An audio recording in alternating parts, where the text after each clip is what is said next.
Today, I'm excited to introduce Cory Weeds, a saxophonist whose warm and expressive sound is deeply rooted in the jazz tradition.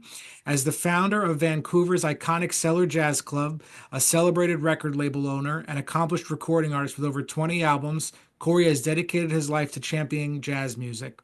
Whether on stage as a performer or behind the scenes, Cory is one of North America's most influential and tireless advocates for jazz. So, Cory, good to see you. Good to be Hap- here. Thanks for having me on. Yeah, happy early birthday. We were just talking before. It's your birthday tomorrow. Thank you. I Yeah. appreciate that. So Cory, let's talk a little bit about how I discovered your music. Sure. So these days we can discover music just by going down a YouTube rabbit hole. One video leads to another, and then before you know it, we learn about an artist we didn't know about. So I was just happened to be watching videos of Harold Mayburn, the great jazz pianist, rest his soul, and came Yeah. across a video of you playing Mr. PC with him. And Wow. there was such a really nice conversation between the two of you. I just thought it really fit perfectly, your playing and his playing. So, talk to us a little bit about your relationship with Harold because he Sure. was a legend. Yeah, I mean, I miss him. I don't know. I have this great picture of him somewhere in my office of him, his big hand up, and my daughter's hand is up against his. Anyways, he became, not only was he uh, a musical friend, became a personal friend and a family friend. And I met Harold. I mean, of course, I knew Harold. My introduction to Harold was through Wes Montgomery because my dad is a guitar player, and so there was a lot of Wes Montgomery. You're a guitar player, aren't you? Am I I right am. about that? Yeah.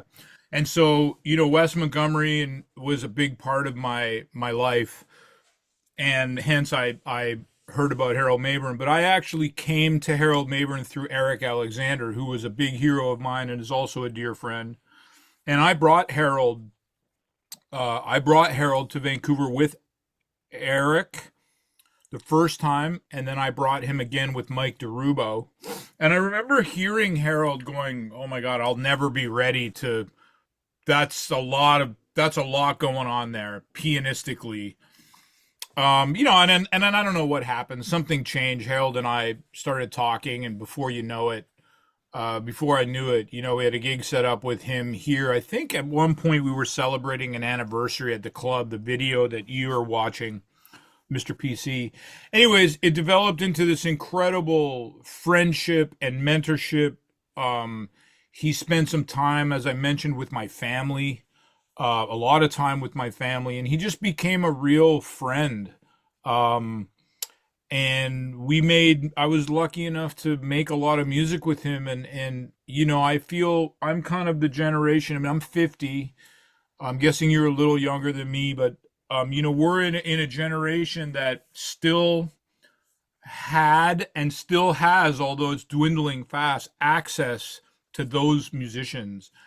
And I get scared sometimes for the younger generation of musicians who won't have that same kind of access, even if it's just to see them.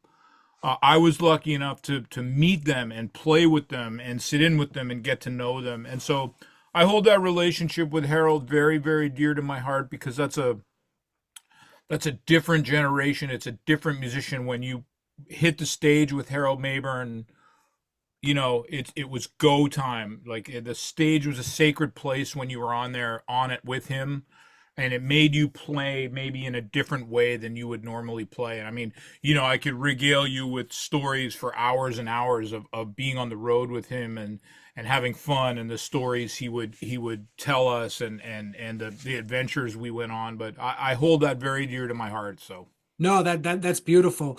When you're playing with Harold, he is a legend and he's such an iconic figure.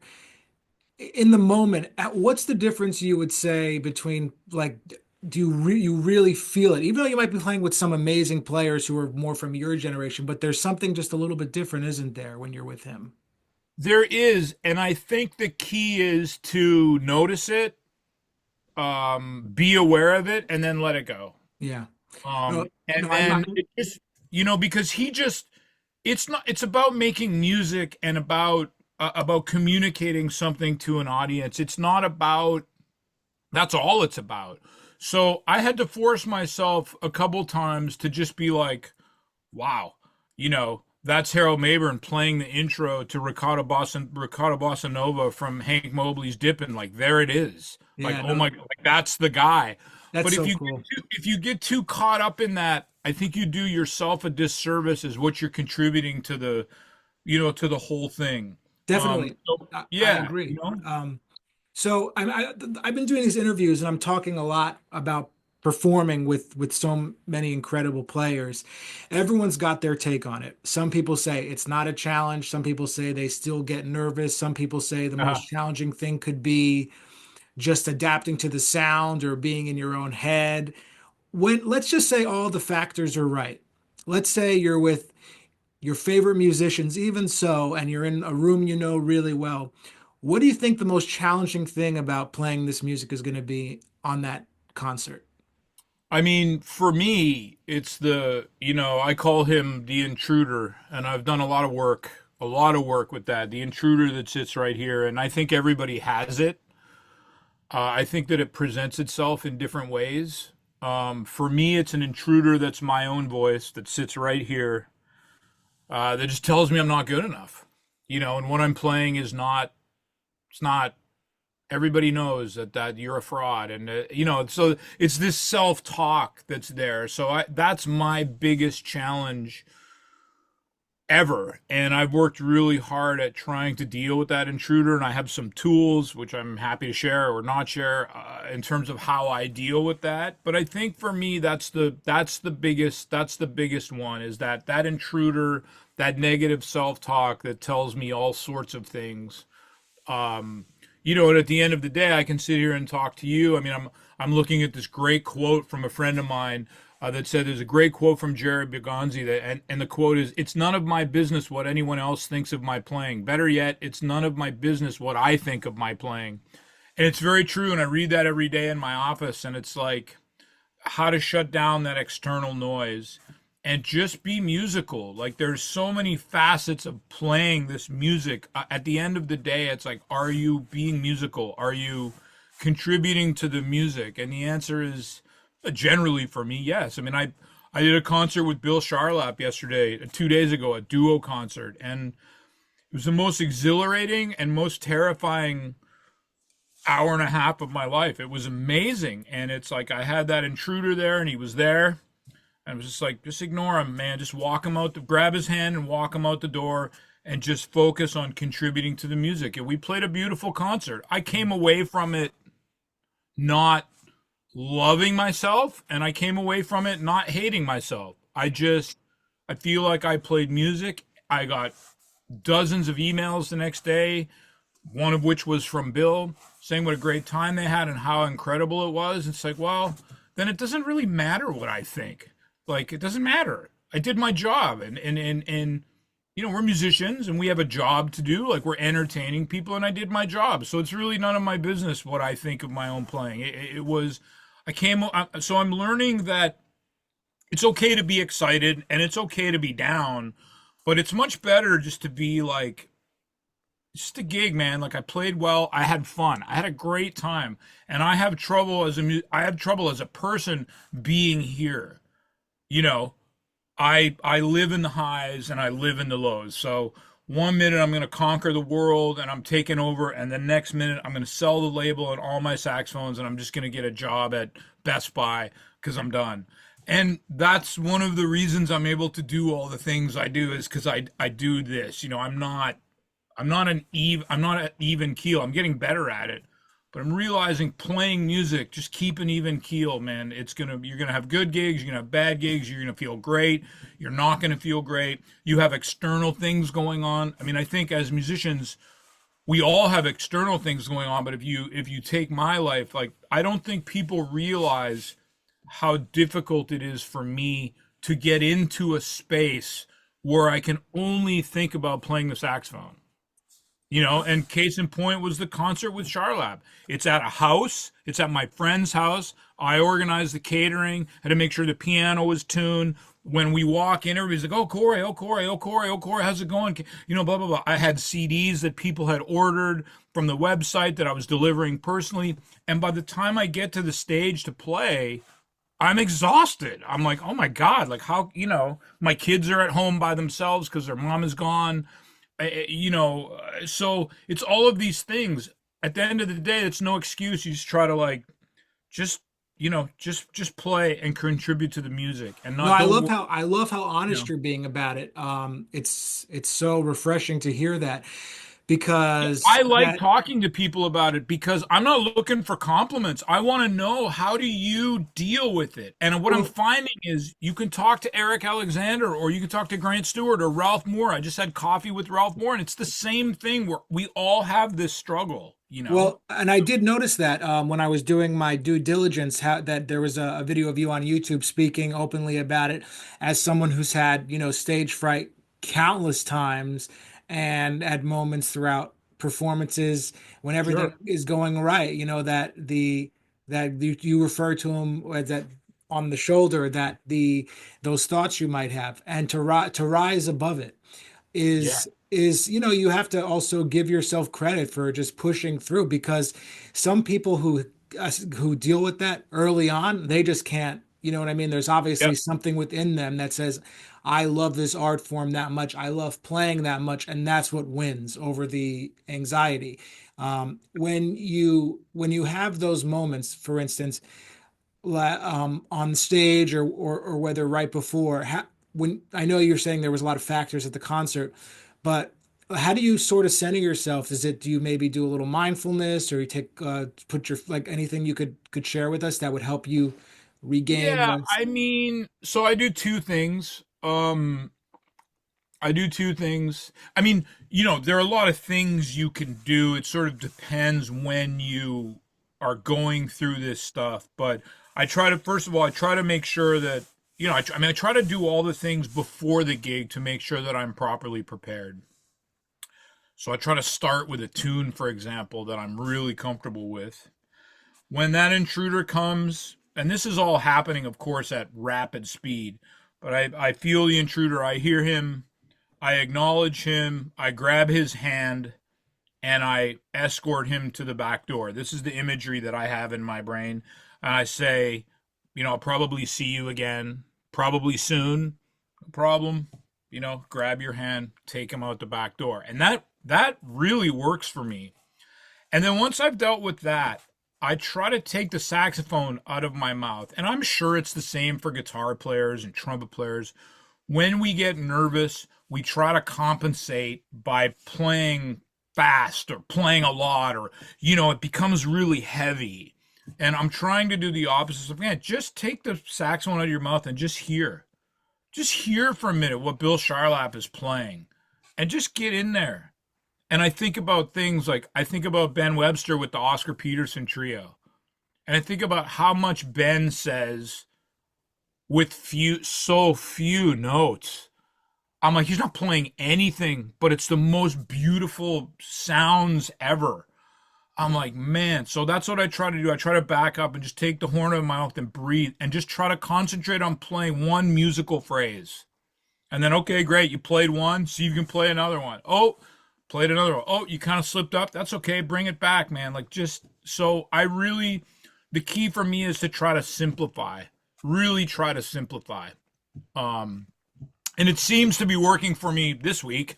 you know, next next week it might not work, but this recent tool of acknowledging my intruder, grabbing my intruder's hand, and quietly escorting him out the back door has been something I've been working with for the last 2 weeks, and I've been extremely busy doing various things, recordings and playing, and it's been really successful for me. It's So so funny you're talking, like, because you the first thing, I was on a gig about a week ago, and I had one beer on an empty stomach, and then, like, I was relaxed, but, like, then I started worrying. I'm like, oh, like, am I lightheaded and stuff? And then that started to, like, I'm like, oh shit, something's wrong. And I'm mhm. like, I can welcome this in, or he could just be there. So we all deal with it. And anyone who's willing to talk about it, kudos to them. So I really appreciate what you're talking Yeah. about. My pleasure. Let's talk a little bit about your approach because you mentioned Ben Webster, we talked about Harold and stuff. We have these things that inspire our music that we when we sort of reflect on them. If you're an introspective person, can you share a time where a non-musical experience in your life really influenced your playing? I mean, as you ask that question, nothing pops into my mind, but like a specific thing.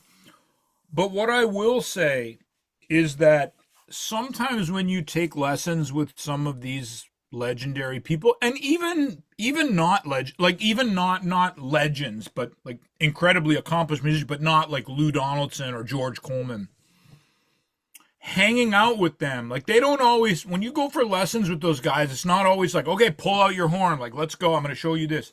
They talk to you about life, and they talk to you about movies, and they talk to you about sports. And sometimes I find just being around those people, and then you take the people who aren't the legends of the music, like my friends, but still my mentors, like Eric and Mike Ladon and David Hazeltine, and I hang out with them, and I watch and I listen to the way they listen to music, what they get excited about, why they get excited, how they get excited. So I really, David Hazeltine is a great example. He's a very dear friend, and I feel like I learned so much from him away from the music, about the music, if that makes sense. So I can't really pinpoint something that happened that was a non-musical event that affected my playing in that way, but Well, I can't. you're hanging out with these people on a personal level, and it's not just, oh, we're at a gig. Like you're just spending time with them. It's a Yeah. friendship. And I think that informs their music. I mean, I think that really informs their music. Yeah. And I don't want to use specific examples to protect some of my friends, but some people are dealing with some shit, and then you hear them play and you're like, oh, wow, that's okay. So just learning how to manage your own emotions, and taking those emotions that you're feeling away from music and putting them into your music.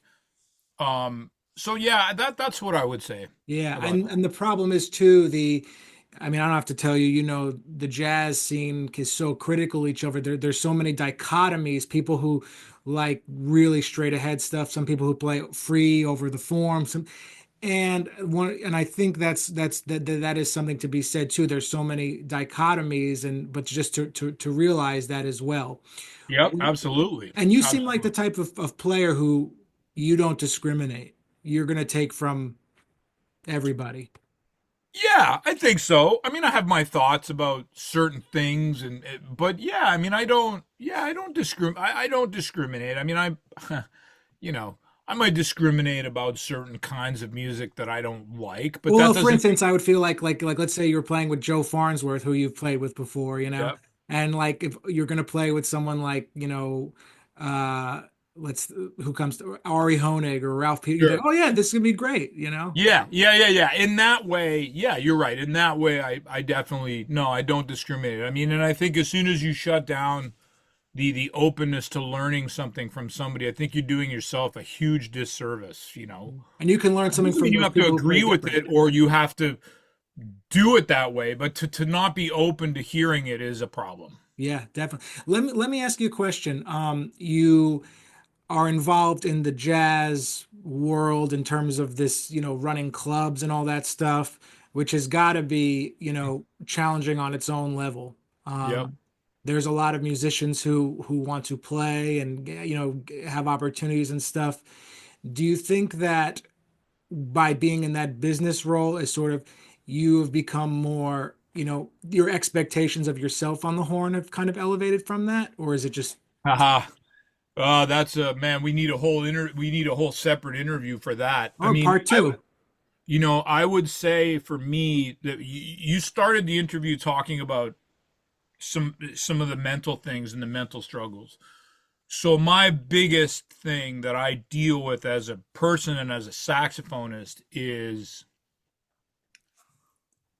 trying to separate out myself as a saxophonist versus trying to saxophone over here versus business guy, opportunity creator. So when I started my club in 2000, wow, 25 years ago almost, I had decided at that point that I was going to be a club owner. I was going to be a club owner promoter. My saxophone would be at the club and I would sit in and that would be the end of it. For obvious reasons, things completely didn't work out that way. My career kind of took off in ways that I couldn't have dreamt of, and I felt I spent a lot of time catching up. So I struggle with, am I getting these opportunities because I deserve it as a saxophone player, or am I getting these opportunities because I've created for myself and, I pay all my friends so they can't say no, or they have to say yes because I'm paying them? Like, there's that lives in me. And what I realized after is that's stupid. It's not worth spending time on those kinds of thoughts. I know I'm a good musician. I know that I'm not Eric Alexander, and I know that I'm not this person or this person, but it doesn't matter. But that's I don't think you got to give yourself credit. You're well, tremendous on the and instrument. thank you. And this is the thing around, believing that, because my world is so centered around creating opportunities for other people and for me. And it's so, I'm like, oh my God, like I haven't practiced for 2 months where I've actually like, okay, today I'm going to practice, so I struggle with that. And at the end of the day, well, two things. One, it never stops me from doing stuff. Like some people, they get wigged out and they think they're not good enough, so they don't do anything. I keep putting myself in high leverage situation after high leverage situation, and I'm getting better at learning the quote, I deserve to be here. I try to work as hard as I can between the opportunities. Sometimes I have the time and sometimes I don't. At the end of the day, I can get up there and I can hang with the people I need to hang with. I just did a recording with Jerry Weldon and I was freaked out about it. And I listened back to the tapes and I'm just like, I was able to listen and be like, yeah, you He's a sound beat good, too, man. You sound right there. And I often listen to when I feel freaked out about stuff, I'll listen. I did a record called O Solo Mio, which was with I was playing alto and Eric Alexander was playing tenor. And I listened to that record and I'm like, yeah, man, I'm hanging. I'm hanging. And it stops there. It's not, well, am I hanging really good? I mean, did I play as good? It's not about that. Are you hanging and are you contributing? That's all that matters. And so, but it's a lot of work to get to that point for me yeah. where I feel that way. Well, Did I hang with Bill Charlap? I just played a duo concert with Bill and people loved it. So yeah, I'm hanging. yeah. And Bill loved it and we were cool. And it's like, you're just making music, man. It's like, No, I totally understand. It's like, I play, but I own a music school and I teach at a college, so I do a bunch of things to, keep the wheels in motion. sure. But at the end of the day, one thing I just kind of remind myself is like, just if it feels good to do good things for people, give them opportunity. And Yeah. that's that. It just feels good on a spiritual level. And And you whatever it you is. learn, the other thing I'll say, and this is something I haven't thought about for a bit, but I thought about this a lot.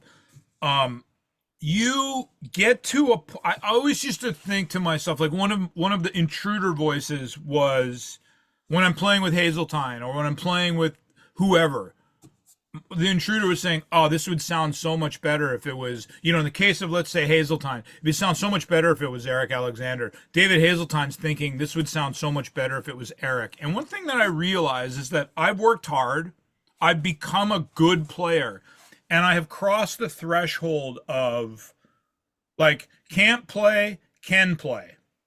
And when you cross the threshold of can play, it doesn't mean you can be lazy. But what it means is that David Hazeltine, and I can't speak for him, but David Hazeltine, I'm pretty sure is thinking, this guy can play. It's no longer about, can he play like this? Can he play this well? Can he play? It's not about that. And so he's up there just trying to make music. Can you give me 1 second, man? My doorbell is ringing. My dog is freaking out. No, it's okay. Don't worry about it. Give me 1 sec, because I want to finish that thought. So this is the real time interview right now. We're hearing some great stuff from Cory. We're looking at his vinyl collection in the Zoom meeting. But yeah, this is some tremendous stuff we're hearing about. This is the real deal, raw, emotional stuff, artistic stuff that people deal with. Artists, not just jazz musicians, but everybody. It's it's the day to day. You have to keep pushing forward. And for those who are listening to this interview, while Cory is checking the front door, we're getting some great stuff, and definitely be sure to explore his music in the internet world. That's Hey sort of man, sorry. no, it's okay. I gave a little. I kept the speech going, but no, keep Yeah, give me your so thought. what I was saying is that, yeah, you reach this point where you can play. And once you reach that point, like I said, doesn't mean you stop practicing, but you don't have to worry about that anymore. Like I can play. I can play. End of story. So when I get together and play a concert with Bill Charlap, he's thinking, how can we make music together? It's not about, oh my God, I got to play with this guy who's not this guy or that guy. David Hazelton's another good. He's like, man, sound great. Like, let's try. Oh man, so but you start collaborating with these people in a way that they're not thinking about that. And that was a really big realization for me, where it's like, oh, you can play, therefore you can just concentrate on making good music, your music, like the way you play. This is who I am. This is how I play. Yeah, man. No, I totally get it, and not trying to, yeah, just to give, today's about you, but like the last 20 years, I've just been like all about comparing and competing with everybody, and and I'm letting go of that. It took two decades, but Yeah, comparing is, I mean, it's because look, the fact of the matter is if you compare yourself, like Sam Dillon is a great tenor player in New York, said, Mhm. Weeds, you got to stop doing that because I'll tell you one thing, there's always John Coltrane. So you can compare yourself to whoever you want, and then you're like, oh, right, there's Train. And he's right. It's like, man, just, and I can tell you another funny story about Sam. Sam plays a lot of saxophone, man. And he was in Vancouver and he asked me to sit in and I said, "Ah, man, okay, I'll bring my horn." And I purposely forgot my horn. I purposely didn't bring it because I'm like, that's a lot. And he was really insulted and really hurt by that. And it dawned on me, I'm like, "Oh my God, like this guy is my friend. This wasn't about he knows how I play. He's my friend. He wanted to make music with me, and I denied him that because of my own stupid bullshit." And I was like, man, that's really weak. And sometimes I won't sit in because sitting in is a drag because you're cold and the band's all warmed up. So, but in that instance, he was reaching out as a friend to say, I'm in Vancouver for the first time. I'd really like to make music with you. And I denied him that. And that was a huge mistake. And I apologized to him profusely and was like, man, that's not cool what I did. So, we keep working on this stuff and you got to just learn to let go. You got to learn to let go of the good things and the good days and learn to let go of the bad days. No, definitely. And Cory, this is great. But before we wrap up, I wanted to ask you one more question, if that's okay. Um, you said there's always John Coltrane, and that's I love Train, and just as everyone does, and that's one thing about inspiration. It's always there when we need it in these great recordings, XYZ. What do you go to when you need inspiration, or something that you listen to, it never fails to inspire you? Well, I have a few things that I do. What I used to do, I haven't done this for a while. I used to go read, like when I needed business advice or inspiration, I would read the Blue Note book by Richard Cook. Hmm. I read that book probably 10 times. So that was something that really influenced or inspired my business because I think there's this thought that in the 50s and 60s when jazz would has a heyday that it was easy and it wasn't easy. Blue Note was an independent record label, just like I am. So that really helped me. Or I'll schedule a record date. If I need some inspiration, I want to go to New York and record at Rudy's yeah, let's do it. So that, as far as listening, I mean, lately, Ben Webster and Oscar Peterson trio. I've probably listened to that record 100 times in the last month and a half. Um, I'm a big Hank Mobley guy, so I'll put something on of his that I can really kind of relate to. I won't go and put something on that's so crazy good that I can't relate in a way. I'm like, I'll crank up my record player. I'm a big vinyl guy, as you can see. So I'll take out that Ben Webster record. I'll turn it up. I'll get my wife to work and my kids to school. Like, yeah, man, just make music, man. Or, other times, like Eric is a big hero of mine. I'll put something on of his and I'll find a line in there of his that I like. Be like, okay, I grab my horn. Lately I bought a soprano, not because I want to play soprano, but I can just leave it, it's just here set up.